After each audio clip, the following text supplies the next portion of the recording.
বেতন বন্ধ হয়ে যাবে। এজন্য আমরা আমাদের নিজেদের বেঁচে থাকার তাগিদেই আমরা এই প্রতিষ্ঠান যাতে চালু থাকে, আমাদের বিল বেতন যাতে চালু থাকে, এজন্য আমরা এই মানববন্ধন করে এর যথাযথ বিচার দাবি করছি।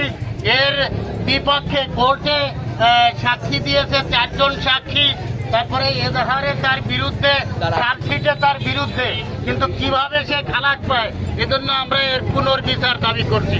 আসসালামু আলাইকুম।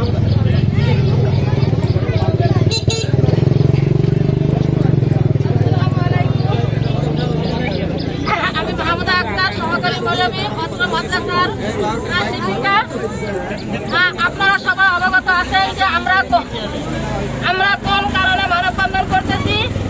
17টি বছর ধরে সে এইভাবে শিশু নির্যাতন করছে। আমরা ভয়ান কারণে কিছু বলতে পারি না, কেননা সে আওয়ামী লীগের নেতা ছিল, যার কারণে সে আমাদেরকে অত্যাচার, নির্যাতন, নিপীড়ন করছে এবং প্রত্যেকটি ছোট ছোট ছাত্রীদেরকে সে ইফটিজিং করছে, ধর্ষণ করছে। শেষ প্রান্তে এসে 2024 সালের 22শে নভেম্বর 4th শ্রেণীর ছাত্রী সুরায়াকে সে এইভাবে সে ধর্ষণ করে এবং যার কারণে ছাত্রীরা বাদী হয়ে মামলা করে।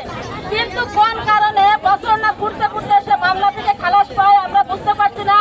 এবারও আমরা ছাত্রী কালেকশনে গেলে প্রতিটি অভিভাবক আমাদেরকে বলেছে যে আলাউদ্দিন যদি মাদ্রাসায় আসে আমরা ছাত্রী দিব না। আমরা তাদেরকে বলে আসছি যে না, আলাউদ্দিন আর আসতে পারবে না, কারণ সে মামলায় আছে। কিন্তু কোন কারণে আবার সে মামলা থেকে খালাস পেয়ে গেছে আমরা জানি না। আমরা আমাদের রিজিকের জন্য, ছাত্রীদের টিকিয়ে রাখার জন্য আমরা মানববন্ধন করছি, যাতে করে আমরা সঠিক বিচার পাই এবং সঠিকভাবে তার বিচার হয় সেই দাবি করছি। আগে